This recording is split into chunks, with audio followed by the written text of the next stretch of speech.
बिस्मिल्लाहिर्रहमानिर्रहीम। Why not. अब सवाल हर तरफ से एक ही आ रहा है, 24 को क्या होगा और उसके बाद क्या होगा, ऊँट किस करवट बैठेगा।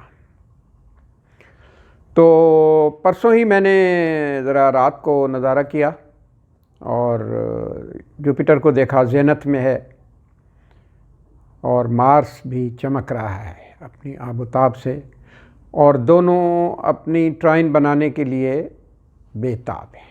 बनाई तो नहीं है अभी, जो कोई एक अच्छी और पॉजिटिव एस्पेक्ट और नज़र कहलाती है। अच्छा, बाकी स्टार्स भी जो हैं वो अब सही रुख पे और अपने सही रास्ते पे चल रहे हैं। तो ये मैं पहले भी बता चुका हूँ कि ये स्टार्स ने कुछ नहीं करना होता। हमारी ये नहीं है कि ये किस्मत लिखते हैं या बनाते हैं, ये सब अल्लाह के इख्तियार में है। ये निशानियाँ हैं जो हम कैच करते हैं, डिग्रीज़ देखते हैं और जो इल्म अल्लाह ने दिया है उसका इस्तेमाल करते हैं। तो पहली बात और पहला जवाब तो ये है कि मसालत की तरफ चीज़ें जा रही हैं और सेटलमेंट की तरफ।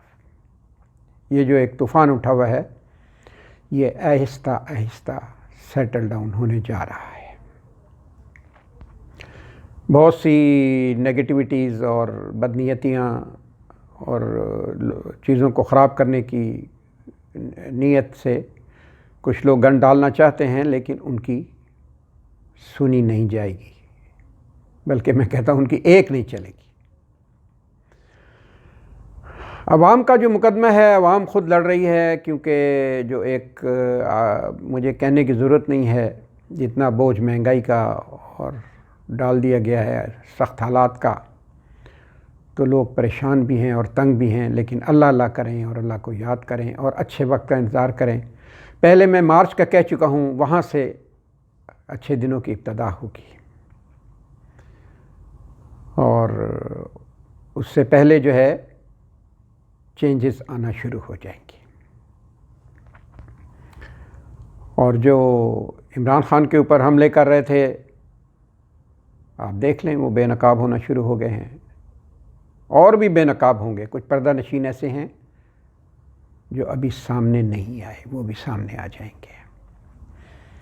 और वो भी हमला जो था वो जानलेवा हो सकता था, अल्लाह ताला अपनी हिफाजत में रखे। लेकिन वो अगर कभी सही शूटर जो है वो गिरफ़्तार हो गया तो वो बताएगा कि मुझे नज़र ही कुछ नहीं आ रहा था।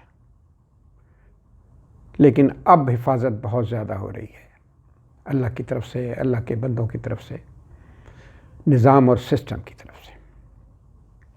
तो इसका थोड़ा इंतज़ार करते हैं हम, और फिर देखते हैं कि इंतखाबात के लिए भी मुल्क बढ़ेगा और फिर आपकी जो पावर है और जो वोट की ताकत है, उससे आप अपना हक हासिल कर लेंगे।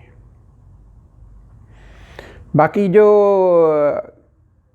इकोनॉमिक अनस्टेबिलिटी है और माशी हालात हैं, और काफ़ी इशारे जो हैं वो नेगेटिव में चले गए हैं। एक्सपोर्ट्स कम हो गई हैं, फॉरेन रेमिटेंसेस कम हो गई हैं, और आलमोस्ट हम एक ब्लैक स्वान के पीरियड से गुज़र रहे हैं। ब्लैक स्वान का क्या मतलब होता है कि प्रिडिक्शन करना बहुत मुश्किल होता है कि कल क्या होगा और 10 दिन में क्या होगा। इसके लिए भी आप दुआ करें और अल्लाह से अच्छी उम्मीद रखें, क्योंकि जितना नुकसान इन 6 महीने में पहुंच गया है, तो इसको रिपेयर होते होते टाइम लगेगा। लेकिन कोई तसादुम नहीं होने जा रहा, और कोई इंशाअल्लाह ताला किसी किस्म का लड़ाई झगड़ा या कोई टेंशन लेने की ज़रूरत नहीं है। स्मूथली तमाम शो डाउन हो जाएगा मुकम्मल, और चीज़ें फिर अपना ट्रैक लेंगी और सही रास्ते पे हम लोग आ जाएंगे। अब आखिर में एक लाइन जो कि हस्बे हाल भी है, और वो ये है कि जो आज साहिब मसनद हैं कल नहीं होंगे। जो आप आज साहिब मसनद हैं कल नहीं होंगे। किरायादार हैं مالک مکان تھوڑے ہی ہیں. اپنا خیال رکھیں. ملتے ہیں بہت جلد اگلی ویڈیو میں. اللہ حافظ.